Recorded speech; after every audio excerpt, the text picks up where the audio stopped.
All righty. Hey, guys.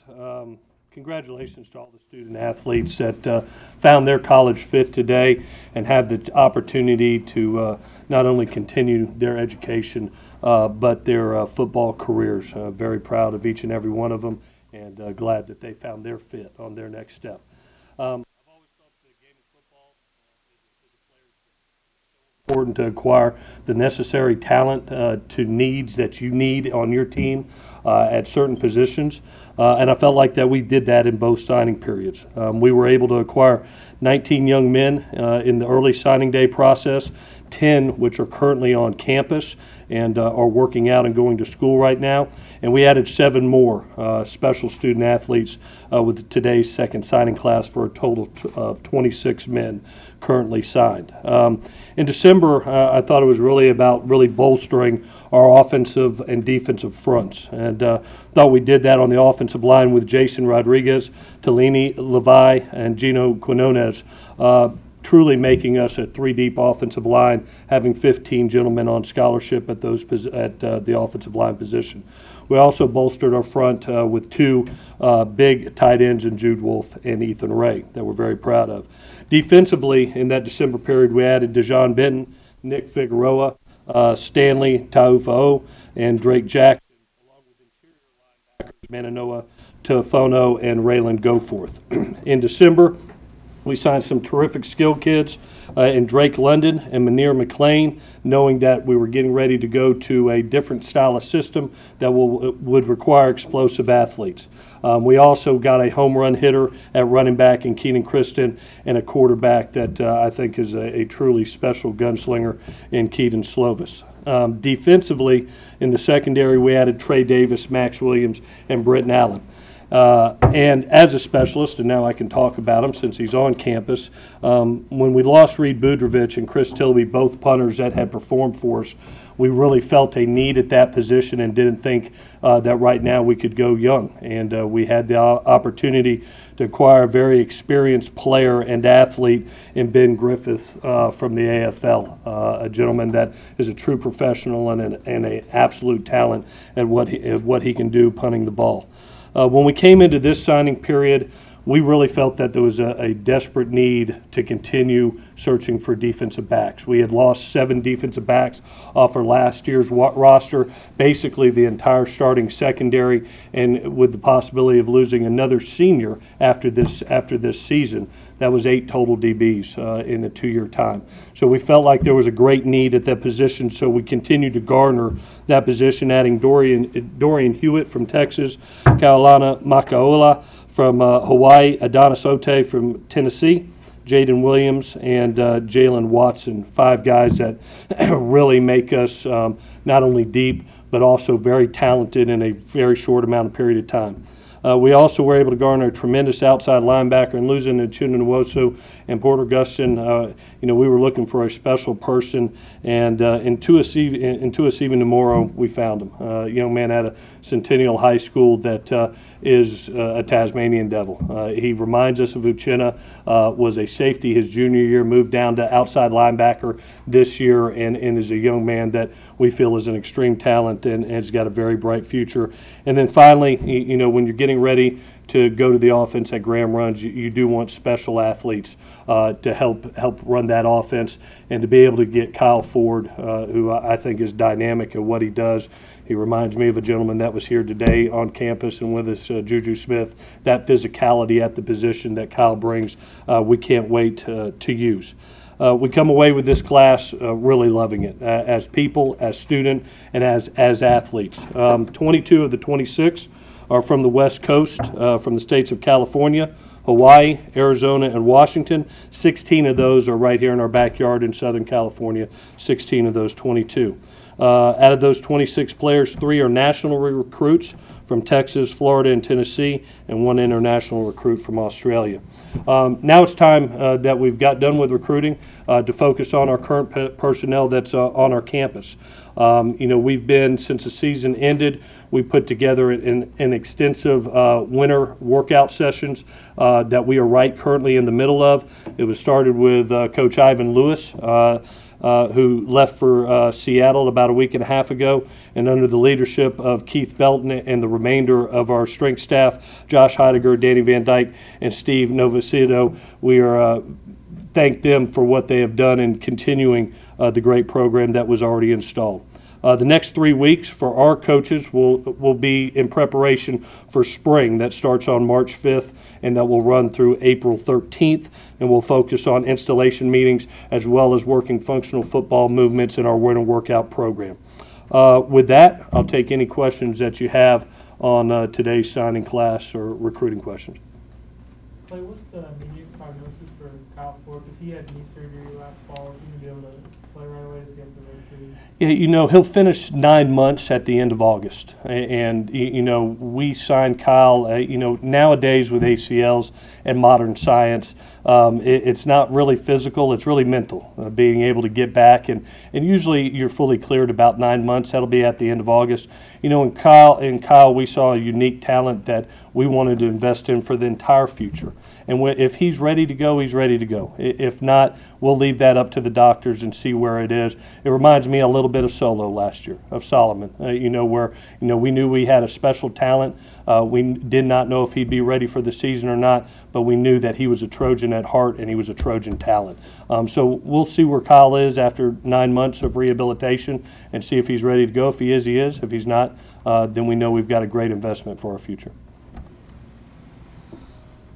Are there any contingency plans on the roster in terms of another running back? I know you guys were trying to get another one now.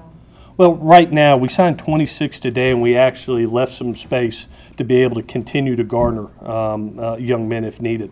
You know, one of the things that has happened with the portal is there are some unsigned players, but there's also gentlemen looking for other homes. And I remember how important Stevie Tulikolavato was, you know, when we acquired him in the summer. So we do have space left. We've got 26 in these two signing periods, which is great, but we do have space left if needed.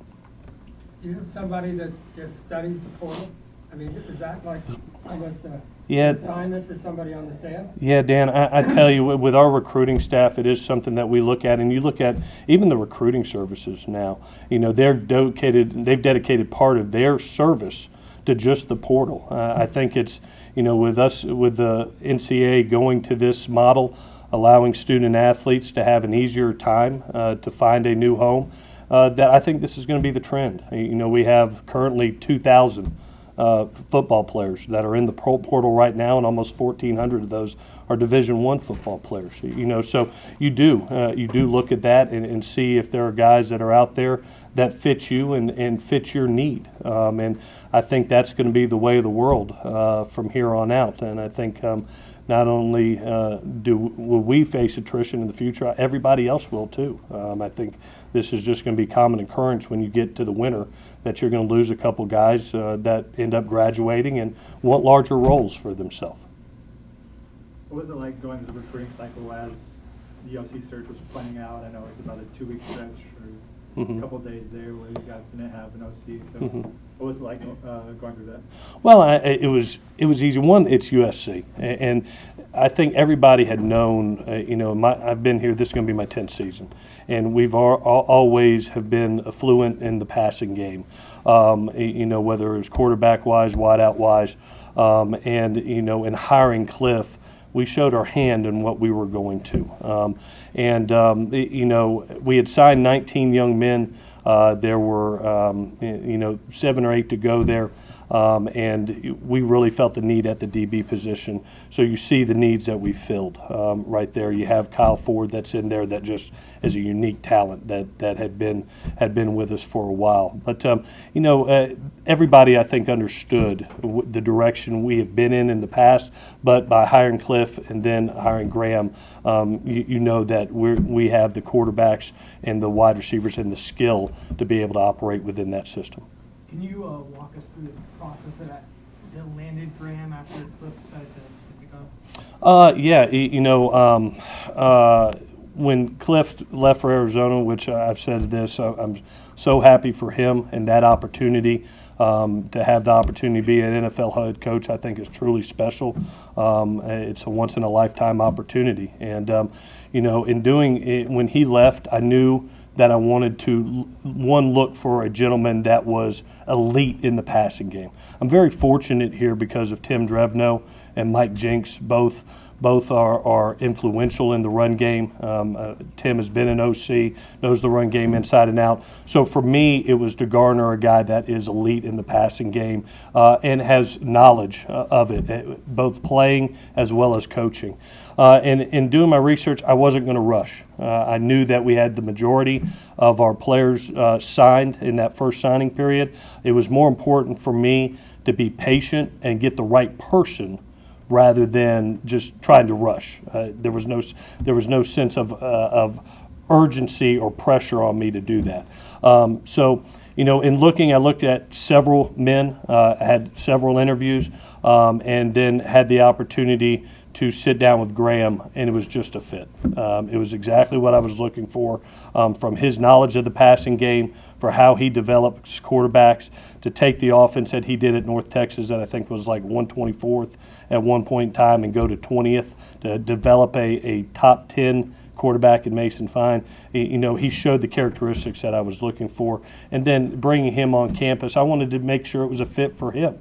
And being able to be here. And so we spent some time together, looked at our personnel, looked at the system, looked at the terminology, and then felt for both of us that it was a perfect situation. And then that time we went ahead and pulled the trigger, and both of us are extremely happy right now. When Cliff was here, he said there would be an open competition at quarterback. Does that remain the case with Graham? Yeah, I think any time that you bring in a new system, whether it's quarterback, wideout, tight end, running back, you're going to evaluate every position, and all jobs are open. Obviously, you have experience with the kids that are on campus. You know what they could do, but you have to see how they fit within the system. And part of bringing a coordinator in was to be able to, with our personnel, did we have the personnel that fit his scheme and his system? Obviously, we feel like we do.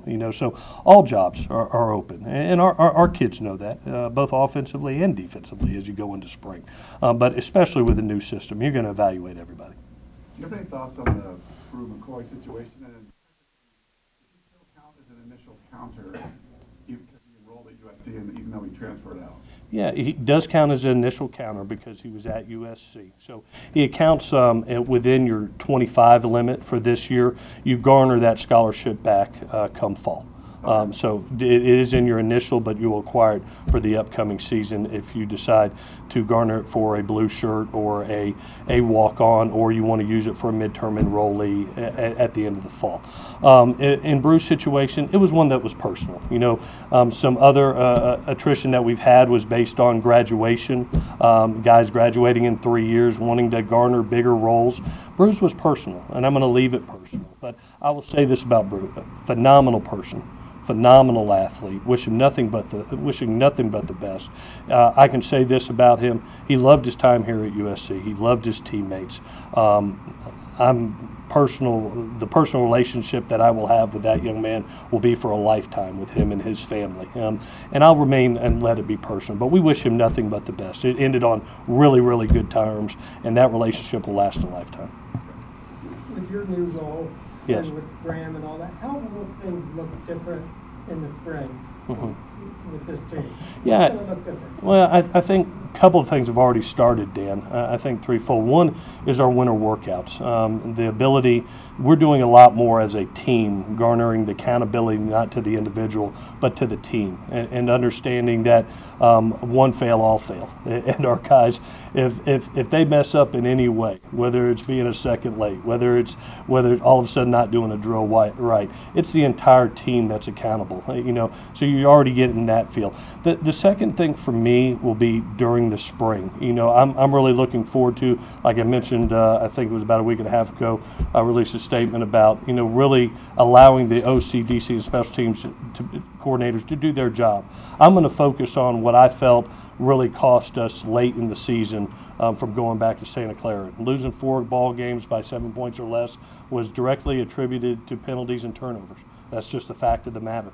And that's going to be my emphasis going into the spring, is being able to teach situational mastery in special situations, whether it's staying up on a quarterback right near the sideline, whether it's a strip attempt on every opportunity that we get, whether it's holding up when we get 2 or 3 defenders around a ball carrier, ripping it out, whether it's 2 arms on the ball at contact. Those are the things that I'm going to be involved with, as well as getting as many opportunities as I can to garner our referees to be out at full pad practices, to be able to immediately diagnose a problem and relay that information. That's going to be my emphasis in the spring. Late last season, you were excited to get back to play calling. Yeah. How tough was it maybe to call the other direction and new offense and step back? Yeah. I think as a leader, you always put your wants and needs aside for what's best for the team in the moment. In the moment, at the end of the season, I wanted to make a late season run and felt like a change was needed, possibly get that done. As I sat back after the season, I addressed what we needed to do was to be able to have an OC, a DC, and a special teams coordinator that can focus on scheme while I focused on the management of the team, the game, and the fundamentals of the game. So even though I love to play call and I love to game plan, and I will still be in the defensive room, in the special teams room, in the offensive room, being able to know that game plan and relay information to kids as I watch it in practice in all 3 phases. I just felt at this point in time our team needed me to worry about the attention to detail things that cost you championships. I still have a very bad taste in my mouth and a bad pit in my stomach that will have to last me for several more months before we get back on the season. But for me, it's about putting the best product on the field. And for us to be the best product, I need to step away from the X's and O's and focus on what's truly important for this team, which is accountability, the discipline of the game, not turning the ball over, and understanding situational mastery. That'll be my emphasis as the head coach. You still kind of showed your hand behind that cliff, how direction you wanted to go.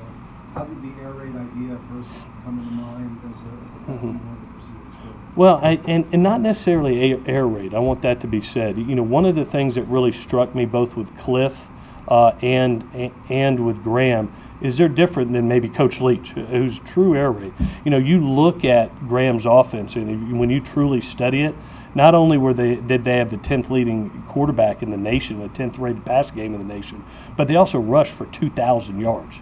And that's one of the things that I think there also always has to be in your offense is the ability and the threat to garner rushing yards. At some point in time, I don't care how good the quarterback is at any level, the quarterback's going to have an off day. And if you can't run the ball, you're going to lose a championship.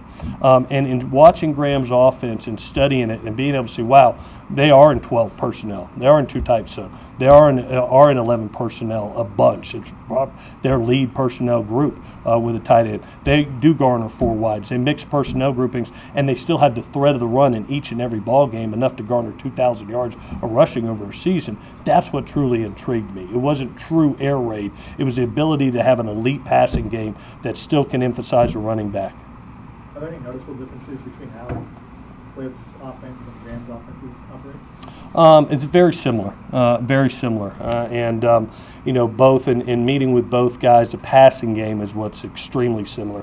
The concepts that are involved, the ability for the quarterback to get in and out of plays, to be able to change single routes, was intriguing to me, especially with the quarterbacks that we have on campus and the intelligence and the arm talent that they have. So from the passing game standpoint, that's what really fired me up. The running game, again, I was so, we just got a special situation here with Tim being here and his knowledge of the run game. That addition, I just think, makes for a perfect marriage. As far as the open quarterback competition, is it a case like last offseason where there's still first in JT, Graham,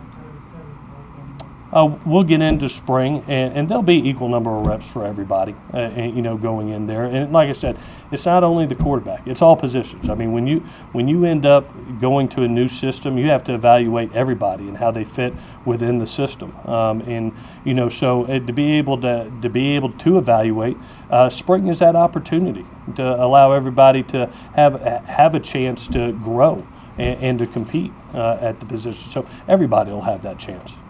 Was there any concern, Graham's coming in, being in his system, but his stats are you see being in this first year? Was that an obstacle or concern? No, I thought it was. Graham is as you'll meet him, is a special personality. He's one of those guys that gets along with everybody. He's a team guy. And talking to Coach Luttrell, Seth down at North Texas, he was like, "Coach, you're going to love this guy."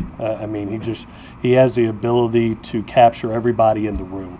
Both staff and players. And, I think there was a comfort level, too, to having Coach Jinks, having Mike Jinks, who had been in Cliff's system, to be able to keep him on staff with us and him wanting to be here. I think special, too, because there's another gentleman that knows the system inside and out. I think there's a comfort level there.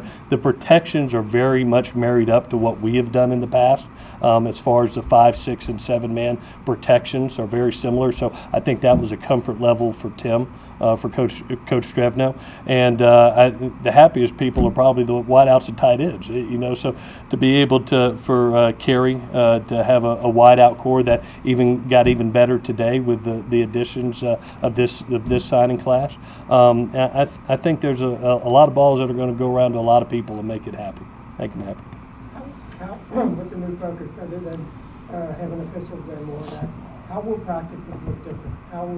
What will the field practice be with the different emphasis that we're talking about? The biggest thing for me, Dan, going into is obviously over the next 3 weeks, we're not practicing, but we do have the opportunity to have meeting opportunity to install. Okay, so we're going to do a lot of our installation over the next 3 weeks. But for me, going into spring, one of the things that we have to get better at is fundamental and technique. And even more individual periods, because the thing that I took away from last season is when we got into penalties, it was really because of lack of technique, whether it was improper use of hands, whether it was the improper footwork, whether it was not having the hat in the right place. So that attention to detail, to be able to have additional time to work fundamental and technique with our position coaches in individual segments, tape those individual periods, be able to have the time to watch those, I think is really going to help us. Okay. Now, because of numbers, you don't have your full team. You have to be careful with what you currently have. We will try to go full speed as often as we can in team situations to allow the guys to take the individual and carry it over to team so they can properly use it in full speed competition. But for me, it goes back to fundamentals, technique, situational mastery, and just understanding what's important in winning and losing ball games. You mentioned accountability a couple of times, Mm-hmm. and I think back to the last 2 years, you had just one offensive captain. How do you maybe cultivate more leadership throughout your life? Well, one of the things is we've been young, and all of a sudden I see this, and I've had the opportunity to, over the last 2 weeks, to be out at the morning workouts, early morning before going out to recruit, and be able to watch them. And one of the things that's evident that I'm liking is our offensive line is becoming older.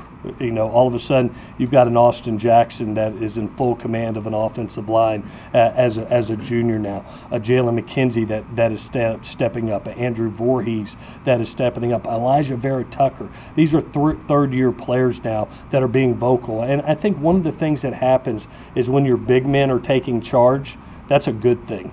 That's a good thing. So I think we got the right guys right now, and they're pulling guys together. It's not an individual deal. It's a lot of team, and we're doing a lot more team things together, which I think are helping. Going back to recruiting, if Memora is an outside linebacker, you said, that leaves 8 defensive backs. Is that the number you had in mind? And what's the challenge in trying to bring in that large of a group for kind of one spot? Well, we had so many spots to fill. I mean, if you look at our current depth, that's why one of the things in talking to Dan is we're going to have to be really imaginative a little bit in spring, because the numbers at DB, because of some of the surgeries that we've had, off-season surgeries, will be very limited. We lost 7 men off last year's roster due to graduation and attrition. 4 of the 5 DBs that played in the last game were graduates and are gone. So with 7 gone plus, Dominic Davis as a senior this year, we looked at it. We're 8 in 2 years. That's a huge number. So we needed not only immediate help, but we also wanted to be able to plan for our future. And this year was a special year, we felt, for DBs, not only on the West Coast, but we felt like we garnered 3 elite talents, one from Texas and Dorian Hewitt, Britton Allen from Florida, and Adonis Ote from Murfreesboro, Tennessee. We went down to the South and acquired 3 kids that we feel can come in here and help us very, very quickly. So it was a need. We felt it going into this spring. We were able to do a couple things early in December, but we knew there was some special talent out there that was intrigued in us. We fought for those kids, and we were able to get them. I know people brought up Kyle's injury, but how is Max Williams recovering from his, and what's his? I've in my 25 years of coaching, I've never seen a kid work harder or really is on pace or really ahead of pace to be ready for next season. I mean, he's already running straight, full speed. Not a lot of change of directions, but our doctors and our physicians are like blown away by where he's currently at. He's not on pace. He's ahead of pace right now, and kid is working so hard to be ready for next season. Any health updates on Stephen Carr, Daniel Monteverde? Yeah, Stephen is actually is all the way with us right now as far as the winter workouts. I don't see any signs of injury right now. He's full speed. Daniel is continuing to get back. He's not currently with us in the workouts. He's on the side doing medical treatment and other conditioning items to try to get back. But I hope that answers your question. Tight ends, where do tight ends fit offensively going forward? What you're going to be doing? Yeah, that was one of the big things that I absolutely loved in both Cliff's and Graham's systems. They both included 12 personnel, which was 2 tights, 2 wides. 11 personnel for both was kind of the lead personnel grouping, which has kind of been our MO over the last couple seasons. All of them, both of them looked to throw the ball to the tight end. I know at one point in time in the system there was 106 catches at one point in time by the tight end by one guy. So it's something that within the system, whether that's a wide out in 10 personnel or a tight end in 11, it's the same route, and both are used. So we really felt that the acquisition of both Jude and Ethan was imperative for us, not only for next year but for the future. Having some older guys, and Eric now, Josh, and Daniel, that room was going to get less here in the next 2 years. So to be able to acquire that type of talent with Jude and Ethan, we thought was important. So it's part of the amazing crew on good terms, nice, but getting head coaching job makes sense. How tough personally was this offseason for you? Just having one thing after the other season happening? Well, I think it's every offseason, and this is going to be, I think, my 4th, and every offseason there's changes, and that's in every program. I don't care where I've been 25 years. You're going to have coaching changes, and you're going to have guys that have the opportunity maybe to garner jobs that they've always dreamed about, and you have to go in and find new coaches and guys that fit you in your program. You're going to have changes in personnel, whether you acquire them through recruiting, or young men that, graduate and want the opportunity to grow their role someplace else. That's going to happen. It's natural, even more natural with the portal going on right now. So it's part of it. And over 25 years, I've learned that it's not the easiest of times. Especially now with 2 signing periods, and you get done playing a game in late November, and 2 weeks later you're ready for your first signing date, and then you've got some coaching changes that happen and things like that. So it is a busy time. It is a busy time. It's one of those that when you get done with today, you get to catch your breath here for a couple days, and then you got to refocus and be able to get right back with your current personnel on campus and get started with them, because we're literally looking at 3 weeks before we start spring training. So it wasn't tougher than usual? It wasn't tougher than usual? I think it's just, it's been similar for me each and every time. You hate to see men go, but you're happy for them and their next step. And I always love the fact that you're welcoming. Even the 10 guys that are on campus right now, I see them every morning, and I just smile because they're happy to be here and they're ready to go play. And you know, you have some men that leave you and some men that come in, and that's part of the game. That's part of no matter where you're at in the country. You got to deal with it. It's part of it. One more. Do you have any particular focus for the 2020 class going forward now? You know, really, you go through spring and see where you're at, and I can't talk in particulars because of NCAA rule, but it will be a smaller class. I know that going into when you look at the number of seniors we'll have in this class, it will not be as large as this class was. So we're going to have to really identify specific needs coming out of spring, whether it is we have injuries, who are upcoming juniors that could have the availability maybe to move on to the NFL, identify those guys, where those needs will be, and currently see where our freshmen are at, the 10 guys that are on campus, as well as the other 16 that come with us in the fall. So to be able to say, oh, we need this, is a little hard right now. I can say from a numbers standpoint, it will not be as large as this year. It will be a smaller class. All righty? All right, guys. See you spring ball.